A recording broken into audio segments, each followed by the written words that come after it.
path. Look, lean years were long the norm. From 1990 to 2018, 28 seasons, the Bucks won a playoff series in one of them.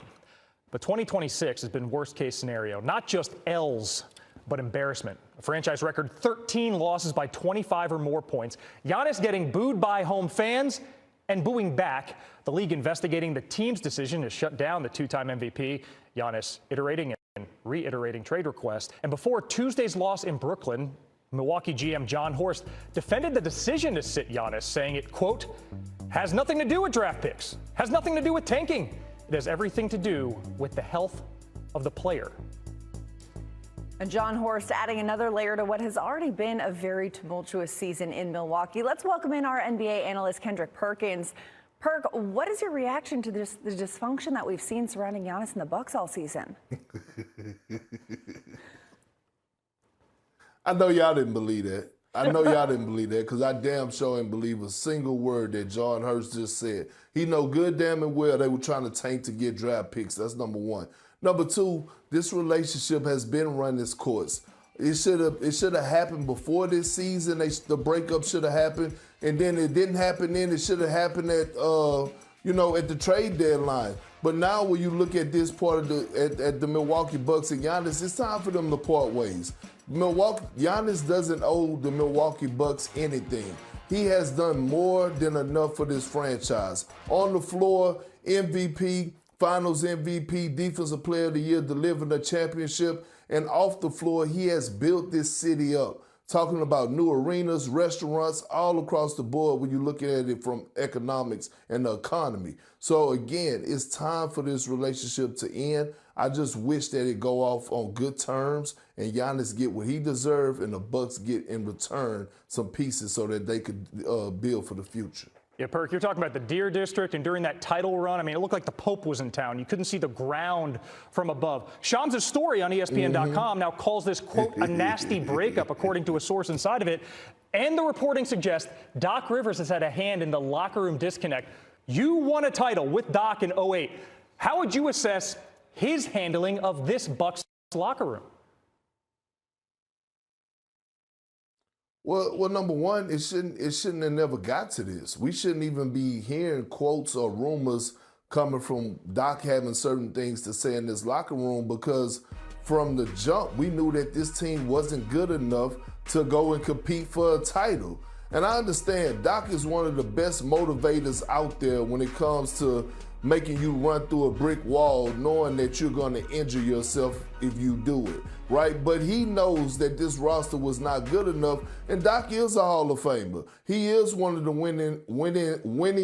winning coaches of all of the NBA. But again, it should have never got to this point, but now we're here, and now the Bucks, the front office, the ownership, they have some real big decisions to make going forward at the end of this season. And they can't even hang their hat on Giannis's injury as plausible deniability for all this. He played 36 games.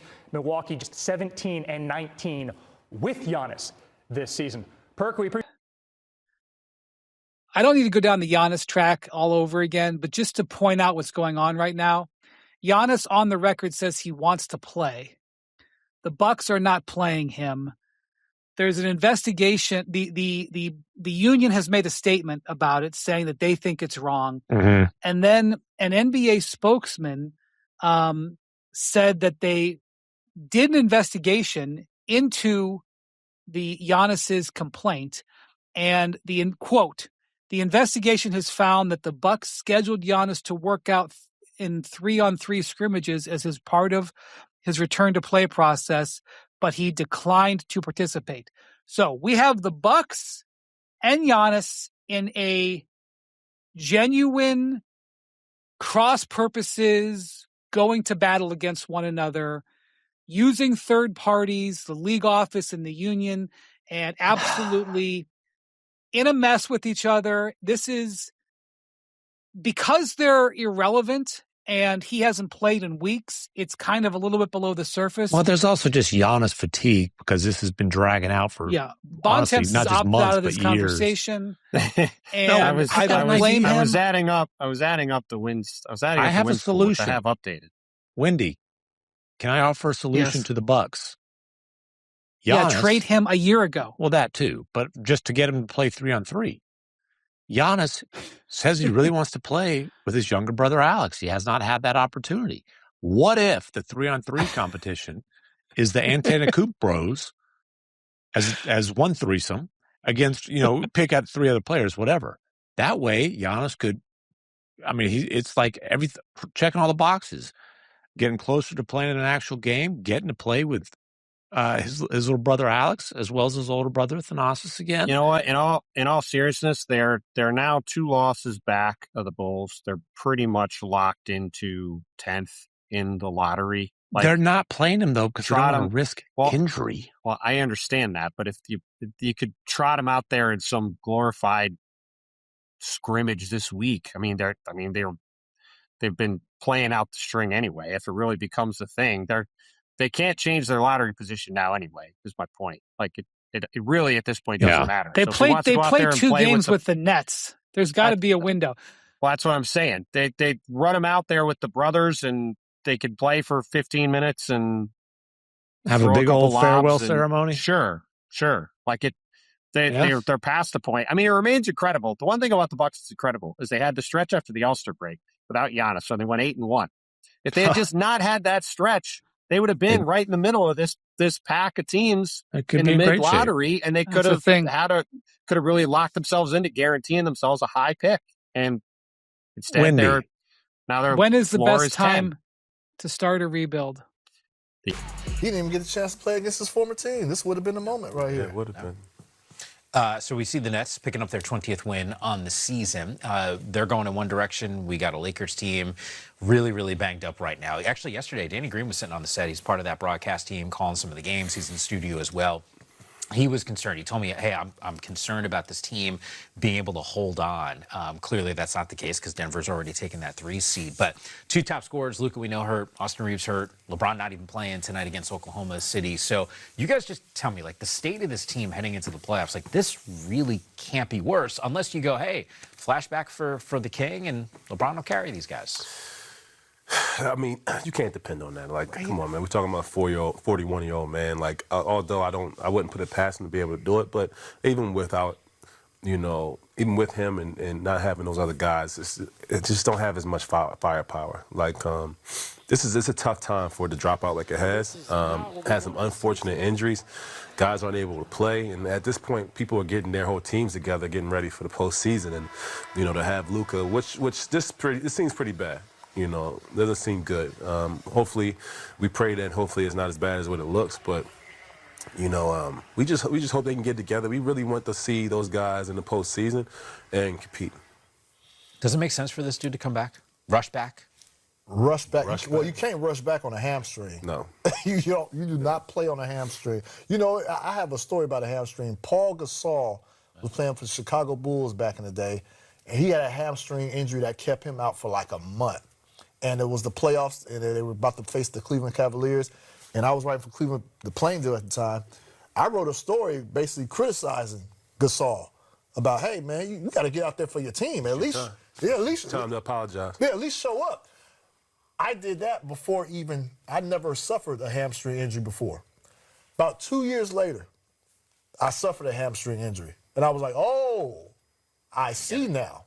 And I ended up apologizing to Powell later on. But you don't play with that injury. But see, I've had the injury too. And this is one of those things that just doesn't go away. You're never really comfortable. You can sit down, stand up.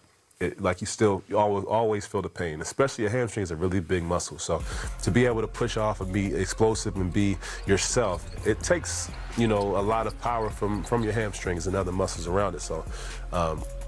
This is one of those injuries that can really, really, really set you back. Yeah, any accelerating, pushing off of that leg, that requires the use of your hamstring. So you can't rush back from that. So hopefully, it's just bad timing on all fronts for the Lakers.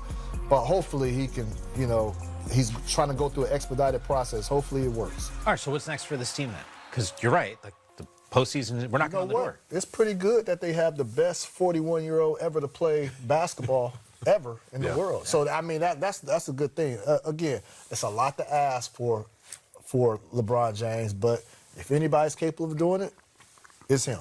Yeah. Well, all right. Legitimately, what's the ceiling then for this team? Well, the ceiling, they got to get through the first round. Yeah. They got to get through the first round first. Like, there's no ceiling outside the first round if Luka is not back. That's it. So I do think they still have a fighting chance. Say it is just LeBron James as the number one head snake only in the first round. I still give them a fighting chance. Sure. After that, you need your reinforcements. Is there a chance we get Austin Reeves back before, though? We don't know that. Yeah, we don't know. They think Lakers, what I'm told, they're hopeful, but it's just all bad on all fronts. Yeah. The timing right now is just terrible. But if there's a guy that can organize all these things, get people in the right places, and also produce points and also organize defense, it would be LeBron. Yeah. So and you got to imagine he knows, like, clock is ticking. Man, Bron lives for these moments, Mike. He lives for these moments, right? Anything to, this can be another situation that it just solidifies his greatness. Solidifies his greatness. Just one more thing we can say, man, as a 41-year-old, he did this. He took this team to whatever, So he's up for the challenge. I know people are talking about why he's sitting out tonight. Man, please. There's no I'm gonna be honest. There's no reason to be going against a whole full At this point, squad. I don't think there's many things that gets LeBron up out of his bed. This will be one of them. What? You know what I'm saying? Like the fact that people count them out. This is a guy that's basically had every accolade, has done everything for this league, and when you get to the point where you're like, okay, what else is there for me to accomplish? This is one thing that he could possibly do, and just like you said, solidified his greatness. Yeah. By the way, he don't like Memphis. You heard about that? That ain't got nothing to do with me. Okay. 10-game NBA slate. One of those matchups is Ain't got played up. the